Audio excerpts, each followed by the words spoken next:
Welcome, dearly beloved anointed ones. Power only works where permission is quietly given. There's a certain kind of person everyone knows, the one who seems to run the room without raising their voice, the one decisions bend around, the one people hesitate before disagreeing with. He manages systems, controls narratives, influences outcomes, and somehow always lands on his feet. Titles may change, faces may rotate, but his grip stays firm. And most people adjust themselves automatically when he walks in. Tone changes, posture straightens, opinions soften. Not because he asked them to, but because power has a way of training people without ever sending out a memo. Here's the part nobody talks about. Power doesn't collapse loudly. It glitches first. Studies on social influence show that authority depends less on dominance and more on compliance cues. Micro-behaviors like approval-seeking, emotional responsiveness, and predictability. Take those away, and even the most influential person begins to misfire. Their confidence wobbles, their timing goes off, their presence feels slightly off, not dramatic, just noticeable. That's where this story starts. Because somewhere in the middle of all his control, there's one place where the system doesn't respond. One person the usual methods don't work on. No flinching, no adjusting, no emotional handshake. And suddenly the man who runs everything starts acting different. He talks slower, thinks longer, chooses words like they cost money. The same guy who interrupts others now waits. The same guy who commands attention now watches the room first. And everyone notices, even if they can't explain why. It's almost funny in a quiet way, like watching a seasoned chess player realize the board has one square that refuses to behave. No fireworks, no confrontation, just a subtle malfunction in his usual authority. The kind that makes people exchange glances and think, "Did you see that?" This isn't about rebellion. It's not about dominance. And it definitely isn't about ego. It's about something far rarer and far more unsettling to control-driven people. Someone who never signed the invisible contract. Someone who didn't give permission, didn't opt in, didn't adjust their inner compass just because everyone else did. And once you see it, you can't unsee it. Because when power fails quietly in one place, it exposes how carefully it's been maintained everywhere else. Number one, he controls people, but he can't control someone with discernment. He's used to moving people like pieces without touching them. A look here, a tone shift there, a carefully placed comment, and most people fall right into line. Not because they're weak, but because they're unaware. Control works best when it feels invisible, but that entire system breaks down the moment discernment enters the room. Discernment doesn't argue, it doesn't announce itself, it doesn't react on impulse. It simply sees what's actually happening underneath the surface, and that alone is enough to ruin the play. With you, his usual tools don't land. You don't respond to pressure the way others do. You don't get pulled in by praise, urgency, fear, or flattery. You pause, you observe. You let things unfold before you commit emotionally or mentally. That pause is what unsettles him. Because in that pause, you're not absorbing his narrative, you're evaluating it. He can feel the difference, even if he can't name it. That's why he behaves differently around you. He becomes careful, almost restrained. He chooses his words like he's stepping around glass. He senses that you're listening for what isn't being said, not just what is, and that awareness puts him at a disadvantage. A controlling person depends on speed and emotional momentum. Discernment slows everything down. It forces clarity. It exposes gaps in logic and intention without needing confrontation. People around you notice it too. They see how confident he is with everyone else and how measured he becomes with you. They notice how he doesn't test you the way he tests others. He doesn't push your boundaries casually. He doesn't play the same games, not because you're aggressive, but because you're grounded. You don't need to win the room to stand firm in yourself. The truth is, discernment makes you uncontrollable because it makes you self-led. You're not reacting to personalities, you're responding to reality. And when someone who thrives on influence meets someone who sees clearly, control quietly loses its grip. No drama, no showdown, just a subtle shift where power no longer knows where to land. Number 2, his authority doesn't work on someone who isn't trying to impress him. He's mastered the art of influence. People bend, adjust, and overcompensate without even realizing it. They mirror his expectations, tailor their words, and modulate their energy just to fit the space he occupies. That's how he maintains authority. Subtle, almost invisible, but unmistakably effective. But you don't play that game, you don't seek his approval, and you don't perform to match his standards. You exist fully in your own integrity, and that breaks his rhythm in a way he doesn't encounter with anyone else. Around you, the usual rules don't apply. The strategies he relies on, the charm, the pressure, the carefully timed gestures, fall flat.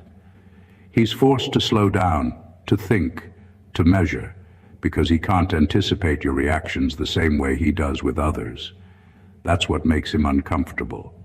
People notice it immediately. The man who's used to commanding attention now has to consciously adjust his presence, and even then it's different. He isn't less capable, he's just constrained. You are the exception, and exceptions always draw eyes. The absence of impression-making from your side isn't arrogance, it's rooted in self-possession. You're not trying to prove yourself to anyone, and that refusal to validate his dominance is like a mirror he can't look away from. Others might laugh it off, thinking he's simply being polite or restrained, but the shift is real and noticeable. Your steadiness forces him to navigate a space where he doesn't have the upper hand, and the subtle cracks in his usual authority become visible to everyone. What's fascinating is that his discomfort isn't overt. It's quiet, but palpable. The hesitation, the careful choice of words, the way he slightly softens or recalibrates, these are all signs of someone adjusting to someone who refuses to play by the same rules. Around you, the dynamics of control invert subtly but undeniably. Everyone senses it. And that's why authority, no matter how practiced or powerful, doesn't work on someone who isn't chasing it. You are steady, self-contained, and completely untouchable in the ways that truly matter. Number 3, he can predict everybody's reactions except yours. He thrives on patterns. He studies people, reads behaviors, and anticipates reactions before they even happen. Most people give themselves away with the slightest twitch of emotion, the half smile, the quick nod, or the hesitant word. He picks up on those signals instantly and adjusts accordingly, almost like he's always 10 steps ahead in a game no one else even knows they're playing. That's how he maintains control, how he bends rooms to his will, and how he keeps others off balance without ever raising his voice. But when it comes to you, all of that expertise fails. Suddenly, the moves he's used 1,000 times to navigate people no longer work. You don't give him cues, you don't telegraph your responses, and you don't act predictably. That unpredictability unnerves him. He's used to calculating outcomes, scripting interactions, and knowing exactly when to push and when to pull. You disrupt that system entirely. Your responses are measured, grounded, and rooted in reality rather than expectation. You don't react to his energy. You respond to the situation as it truly is. That makes him pause, adjust, rethink, and sometimes overthink. Even the smallest hesitation on his part becomes noticeable because it's so unlike him. People around him can feel it too. They see the usual calm confidence falter, the practiced assertiveness soften, and the carefully orchestrated control wobble. What makes it even more remarkable is that he knows you aren't being difficult on purpose. You're not trying to outmaneuver him or show superiority. You simply operate from a place he can't anticipate, a space where truth and clarity dictate the rhythm. And that is the kind of power no one can prepare for, the kind that leaves someone used to mastery quietly recalibrating in your presence. Your unpredictability isn't chaos, it's precision, and it's visible to everyone. It silently exposes how much effort he puts into controlling people who are predictable. And in that quiet, subtle way, it becomes undeniable. The one person whose reactions he can't predict is standing firm, untouchable, and entirely unshaken. Number 4, his ego shrinks. Because you don't feed it, he's used to people fueling his sense of importance like oxygen. Compliments, attention, agreement, even subtle validation. All of it keeps him inflated, confident, and in control. Around most people, he walks into a room and his ego fills every corner without effort. But with you, that air escapes. You don't inflate him. You don't laugh when he expects laughter. You don't react with awe or admiration. You operate independently, fully self-contained, and that silence or refusal is deafening to someone who thrives on external validation. What happens is almost fascinating. You notice it in the way he adjusts his posture, lowers his tone, or softens the force behind his words. The man who usually dominates the space suddenly appears smaller, more cautious. Not because he's lost power entirely, but because he's confronting someone whose presence doesn't require him to assert dominance to feel whole. That absence of feeding is a subtle but powerful disarmament. It's invisible to many, but undeniable to those who pay attention. People around you notice the shift. They see the contrast between how he behaves with others and how measured, careful, even slightly restrained he becomes with you. Your lack of ego validation isn't arrogance, it's self-possession. You aren't there to prop him up, to soothe his insecurities, or to play the part of the audience. That refusal forces him to confront himself in ways he's not accustomed to.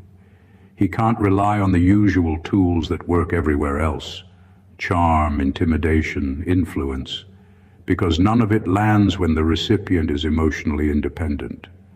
The quiet power in that is magnetic and unsettling at the same time, and the result is clear. The man who usually feels untouchable around others begins to operate differently in your presence. He recalibrates, restrains, and even hesitates. It's a subtle erosion of ego, one that doesn't need conflict to be noticed. His inflated confidence shrinks, and everyone watching senses the rare, unspoken truth. When someone refuses to feed a powerful ego, it loses its edge entirely, leaving him noticeably human. Number 5, he can dominate spaces, but he can't dominate a mind that has self-control. He's brilliant at reading a room, at bending energy, at taking command without raising his voice. Most people feel his presence before they even realize why, and they instinctively adjust. That's the kind of control that works like a magnet, pulling reactions, emotions, and attention toward him without effort. But there's one thing he can't manipulate, a mind that refuses to be swayed. You don't react impulsively. You don't get caught up in the theatrics, the tension, or the pressure. Your responses are measured, deliberate, and grounded in self-awareness, and that makes him uneasy. Control thrives on emotional leverage. He pushes buttons, reads micro-reactions, and watches for cracks. The moment someone becomes untouchable in their composure, the usual tools of influence falter. You've built a mental armor made of patience, clarity, and awareness. You respond from observation, not emotion. That single trait transforms the dynamic entirely. The man who normally dominates effortlessly now walks carefully. He chooses words he would throw casually to others. He hesitates where he usually acts. The predictability of his control has disappeared. People around him notice it immediately. The tension in the room subtly shifts, even if they can't describe why. The person who normally commands the room now seems cautious, restrained, almost polite in a way that isn't habitual for him. You've disrupted his rhythm simply by being steady. There's no confrontation, no overt defiance, just a quiet refusal to be moved or manipulated. That quiet refusal carries far more weight than any argument could. Self-control is not weakness. It's power that operates invisibly. He can control outcomes, influence behavior, and dominate appearances, but he can't reach into a mind that doesn't bend. Your steadiness exposes the fragile core beneath his performance of dominance. The result is striking. He loses the effortless upper hand he carries everywhere else, and the people watching can't help but notice the subtle shift. A strong mind cannot be conquered, and when someone realizes that, control stops being about force and starts being about observation, and you have already mastered it. Number 6. He adjusts himself around you because you expose his inconsistencies. He's practiced at controlling narratives, at crafting impressions, and at presenting a polished version of himself to the world. Most people respond to the performance without ever questioning it, letting him maintain a flawless front. But you are not most people. You see the cracks, the pauses, the gaps in his story, the things he thinks are invisible. You notice when his words don't match his actions, when his confidence masks uncertainty, and when his explanations are more about persuasion than truth. That exposure makes him cautious, because he knows that around you, his inconsistencies are visible. It's fascinating to watch.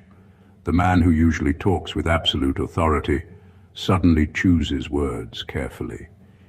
He doesn't exaggerate as much. He edits his stories mid-sentence. He pauses where he would normally rush forward. That tension is subtle but unmistakable. People around him can feel it, even if they don't immediately understand why. There's a difference between someone who respects boundaries and someone who can't hide anything. You are the latter, and he instinctively recognizes it. What makes this especially compelling is that you're not actively trying to expose him. You're not setting traps or testing him. You simply exist in a way that doesn't allow for pretense. Your awareness acts like a mirror, reflecting truth that he usually controls through misdirection and influence. That reflection is disarming. The very tools he uses to run everything, charm, persuasion, calculated confidence, don't operate the same way when someone sees through them effortlessly. The result is clear. He becomes measured, careful, and unusually restrained. The ease he displays with everyone else vanishes, replaced by a subtle tension that reveals the difference between performance and reality. Everyone watching senses it, the shift from unchecked dominance to calculated restraint. Around you, the man who runs everything is suddenly just a man, and the quiet power of honesty, perception, and awareness becomes the force that he cannot control. You expose what everyone else overlooks, and that is why he behaves differently in your presence. Number 7. He senses that you can see the motives he hides from others. He's skilled at masking intentions.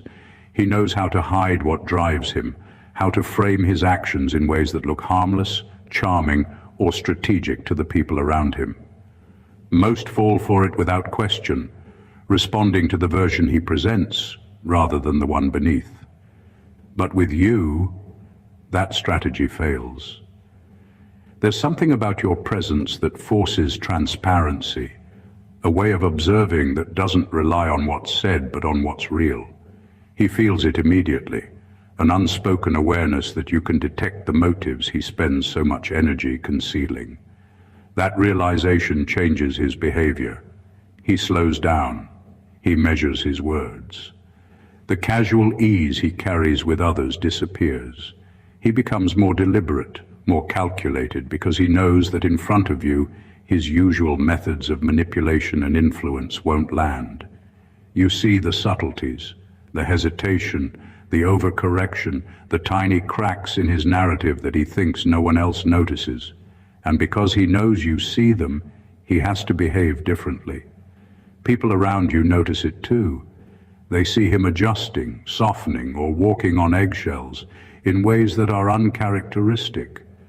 The confidence he projects elsewhere is tempered by restraint in your presence, and that shift is impossible to miss. What makes it even more powerful is that you don't call him out, you don't dramatize the insight. You simply exist with clarity, and that alone exposes him. This dynamic is both unsettling and revealing. You aren't trying to undermine him, you simply operate from truth, and truth is impossible to disguise. His discomfort is a testament to the power of perception when paired with self-possession. He senses that any misstep, any hidden agenda, any attempt at subtle control will be transparent to you. And that is the kind of pressure no one else can create, the kind that forces even the most confident person to tread carefully. Around you, he can no longer rely on illusions or hidden motives. Your clarity exposes him, and everyone else notices it too. It's silent, undeniable, and profoundly disarming. Number 8. His influence fails. Because you're not emotionally dependent on anyone. He thrives on dependency. His power feeds off people needing him, needing his approval, his attention, his validation. It's subtle, almost invisible, but once someone relies on him emotionally, he controls the room with ease. People act differently around him because they want something from him, or because they fear losing what he represents. That's how influence works. It's not about truth, it's about leverage. But with you, all that leverage disappears. You don't need him for anything he usually offers. You stand on your own. Your emotional independence breaks the rhythm he's so accustomed to. Because you aren't dependent, his usual strategies fail. The charm, the pressure, the micro-manipulations, all of it lands flat. You don't react the way others do. You don't give him openings to exploit. You don't feed his ego or his sense of control, and the effect on him is immediate, though he hides it as best he can. Suddenly he's cautious. He measures his words. He doesn't push. The confidence he displays everywhere else fades slightly when he realizes he's dealing with someone who cannot be moved by the levers he usually pulls. Others notice it instantly. They see how he behaves with everyone else, commanding, assertive, almost untouchable, and then watch him navigate a completely different dynamic with you. There's a subtle tension, a carefulness, almost a sense of restraint. People sense that he doesn't have the usual hold, and that quiet shift changes the energy in the room. What makes this so powerful is that it isn't about rebellion, defiance, or confrontation. You're not actively resisting him. You simply operate from self-sufficiency. Your emotional independence creates a space where influence cannot take root. And that's what makes you untouchable in a way that's obvious to everyone paying attention. You don't need him, and that alone disarms someone whose authority is built on dependence. Your freedom exposes the fragility of his influence, and everyone around you notices it without a word being spoken. Number 9, he realizes you don't fear losing him, and that's where his power collapses. He wields influence like a silent currency.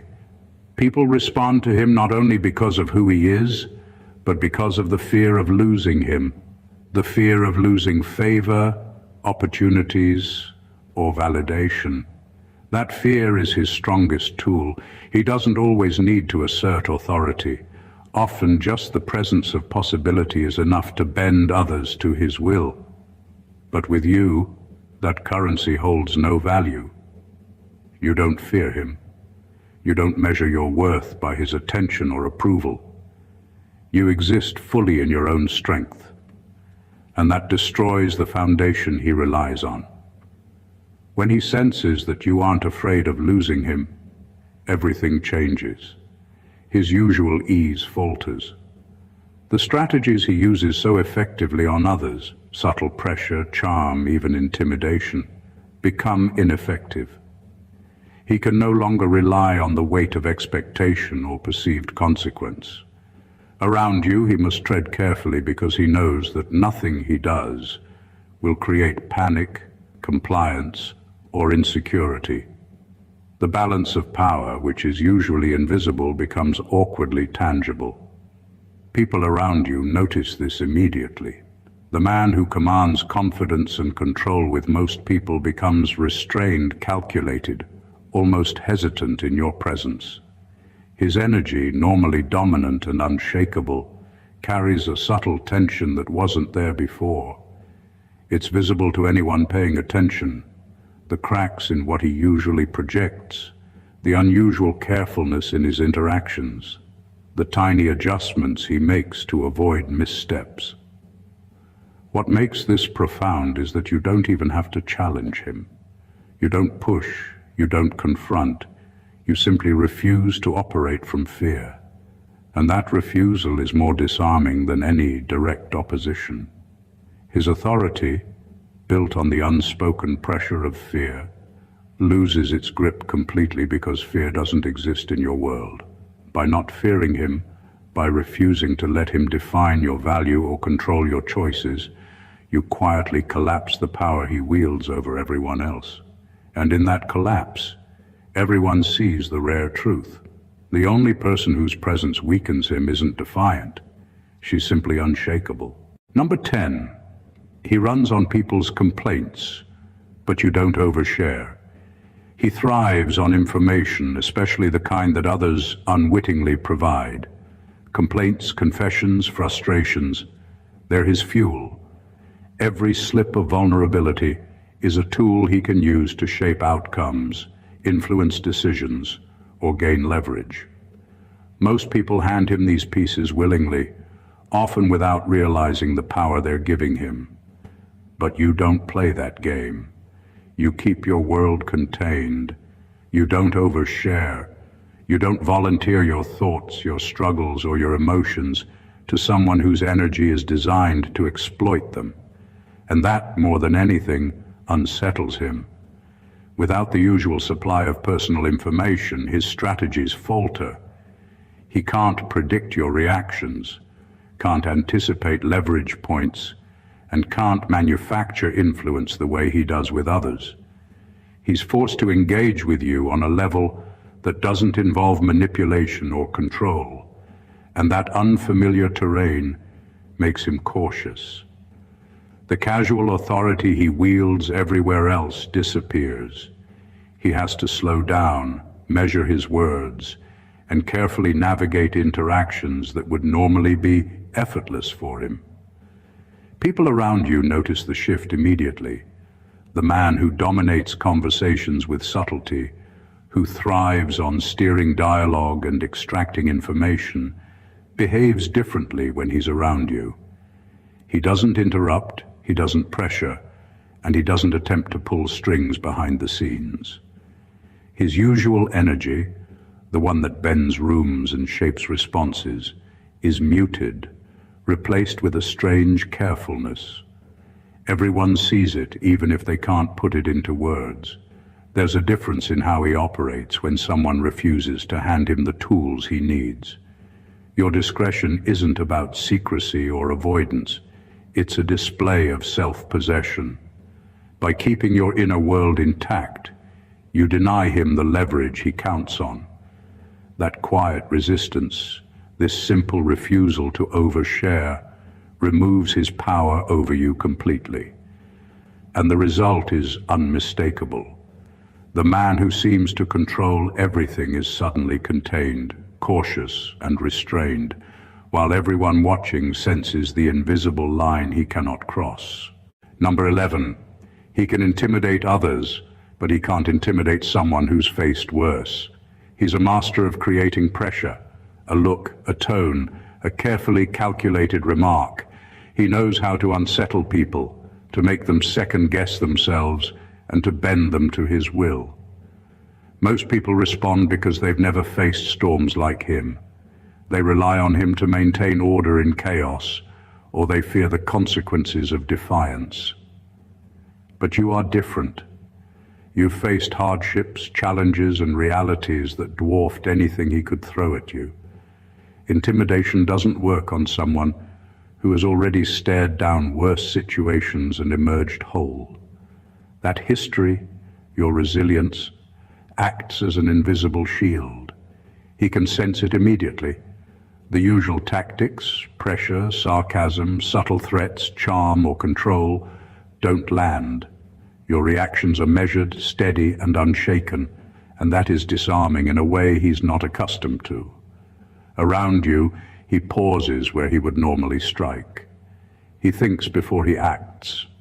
His usual energy of dominance softens into something calculated and careful, and the people around him notice it instantly. They see the confidence he carries with others diminish slightly, replaced by restraint that isn't habitual for him. Your strength doesn't come from aggression or defiance. It comes from experience and self-possession. You don't need to prove anything. You don't need to fight. You simply respond from clarity and composure. And that simple truth is terrifying to someone who depends on fear and leverage to maintain influence. The effect is subtle but undeniable. He operates differently around you because he senses that nothing he does will shake you emotionally. The tension that intimidation usually creates evaporates, leaving him exposed in a way that is visible to everyone. Your calm, grounded presence silently communicates that his power has limits, and that the one person he cannot rattle stands confidently, untouchable, and fully aware. Around you, intimidation loses its value entirely, and everyone watching recognizes it. Number 12. His charm has no effect because you don't romanticize people. He's perfected the art of charm, the smiles, the stories, the charisma. It's a toolkit designed to draw people in, to make them see him as more than he is, to bend perceptions in his favor. Most people fall into it without resistance. They create narratives around him, fill in gaps with idealization, and respond with admiration or deference. But you don't play that game. You see people as they truly are.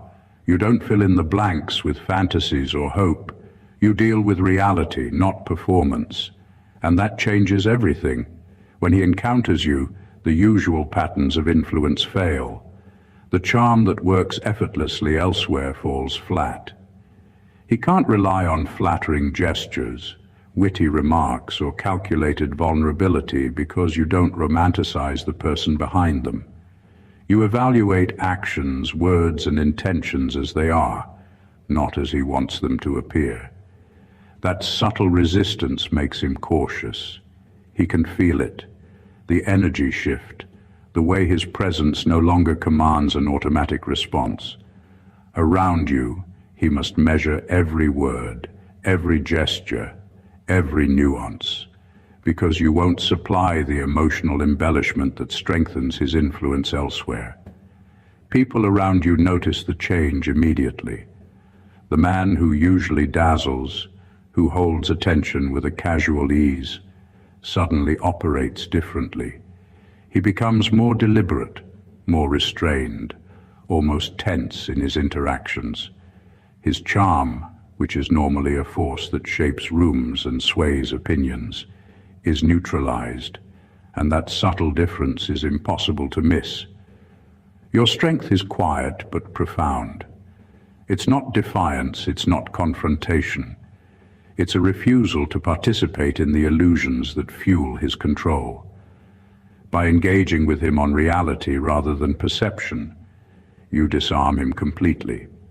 You show that admiration, fear, or idealization are the tools he relies on, and when they're absent, his influence collapses in a way that is immediately visible to everyone. Around you, charm loses its magic, and the man who runs everything becomes just another person, careful, measured, and aware that his usual effect no longer works. Number 13. He avoids testing you because he knows you don't play social games. He thrives on testing people. It's how he measures boundaries, gauges loyalty, and discovers vulnerabilities. A sly remark, a subtle provocation, a hidden challenge, he uses them to see who bends, who folds, and who reacts in ways that can be manipulated. Most people respond without thinking, revealing themselves piece by piece, allowing him to maintain the upper hand. But you operate differently. You don't play the games he relies on. You don't engage in the setups, the tests, or the invisible challenges. You respond from your own standards, not from his triggers, and that completely disarms him. Because you don't participate in his games, he hesitates. He doesn't throw out the usual subtle provocations because he knows they won't work.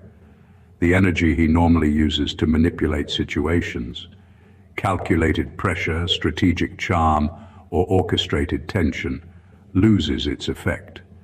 Around you, he becomes deliberate, cautious, and unusually measured. The confidence he displays with others, the ease with which he maneuvers social dynamics, is replaced with restraint and calculation. People notice it immediately. The same man who moves through rooms effortlessly now navigates your presence with a different rhythm, adjusting his approach in ways that are subtle but unmistakable. Your refusal to engage isn't about resistance or defiance. It's about self-possession. You don't have to prove yourself, react on cue, or feed into dynamics you don't agree with. That quiet independence removes his leverage entirely. The very tools he relies on, tests, manipulations, and social pressure, cannot operate in a space where boundaries are clear and reactions are measured. The result is profound. He walks into interactions knowing he can't predict outcomes, can't exploit weaknesses, and can't bend you to his designs. Around you, the man who seems to control everything loses his confidence and ease. His usual dominance is neutralized without a single confrontation. Everyone watching senses it. One person refuses to play, and suddenly the master of social games becomes careful, deliberate, and contained, exposing the rare truth that some people simply cannot be manipulated. Number 14. He knows that standing against you would expose his weaknesses publicly. He's used to being untouchable. He can challenge, confront, or dominate most people without consequence because the systems around him support his influence. His authority depends on others bending, compromising, or staying silent, and that creates an image of control that seems absolute. But with you, that illusion is fragile. He knows that any direct opposition, any attempt to assert dominance, or even a subtle move against you could reveal cracks in the facade he maintains so carefully. You have a presence that highlights inconsistencies, exposes vulnerabilities, and makes hidden weaknesses visible, and he feels it immediately. That awareness changes everything. He doesn't confront you the way he does others. He doesn't push boundaries casually, because he understands the risk. Any misstep in your presence could show people what he's been hiding, how much of his authority relies on perception rather than substance. The usual confidence, the casual superiority, the seamless control. Around you, it becomes measured, restrained, and cautious. You don't even have to engage him aggressively. Your mere presence forces him to operate within limits he rarely respects elsewhere. People around you notice it instantly. They see a shift in energy, a subtle tension in how he carries himself. The man who dominates effortlessly with everyone else now chooses words carefully, adjusts tone, and walks a fine line to avoid exposure. It's not intimidation that keeps him in check. It's recognition that you see too clearly. You illuminate what others overlook, and that clarity neutralizes the performance he depends on to maintain control. What makes it so striking is that you don't need to act. You don't need to challenge him. Your awareness, your grounded presence, and your refusal to participate in manipulation are enough to disarm him completely. Around you, the man who seems to run everything is suddenly cautious, deliberate, and constrained. Everyone watching senses it. The person who cannot be used, manipulated, or controlled exposes the subtle vulnerabilities even the most powerful try to hide, making your presence quietly, unmistakably commanding. The truth is simple yet profound. Power, influence, and control are illusions that only work when the people around them give permission. The man who seems to run everything, who bends rooms and minds effortlessly, relies entirely on predictability, fear, and dependency. But when he encounters someone who sees clearly, refuses to be manipulated, and operates from self-possession, all of his tools fail. Your discernment, emotional independence, clarity, and grounded presence quietly dismantle the systems he builds. You don't need to fight, argue, or perform any act of defiance. The strength lies in your refusal to participate in the games that empower him. Every subtle shift in his behavior, the hesitation, the careful word choice, the rare restraint, is proof of an unspoken truth. Around you, his influence collapses. You expose inconsistencies without speaking, deflate egos without confrontation, and render manipulation powerless simply by being unshakable. People notice. They see the difference in the room, the way confidence falters, the way control is lost quietly but unmistakably. That's the power of self-possession. That's the rare force of someone who refuses to feed anyone else's illusions. And it goes deeper than control. It's about freedom, the freedom to operate from truth, the freedom to observe without compromise, the freedom to remain untouchable in spaces where most would bend. It's about showing that influence, no matter how practiced or pervasive, has boundaries, and those boundaries are defined by one simple thing: your awareness and your refusal to give permission. You don't just survive his presence, you neutralize it, not with confrontation, but with clarity, composure, and unwavering self-possession. So if this resonated with you, if you recognize the power of operating from your own truth, make sure you stay connected. Hit that subscribe button to join our community of people who refuse to be controlled, who seek clarity, and who stand unshakable in every environment. Like this video if you found value in these insights. Comment below to share your thoughts or experiences. And don't forget to share this with anyone who needs to see the difference between true self-possession and manipulated obedience.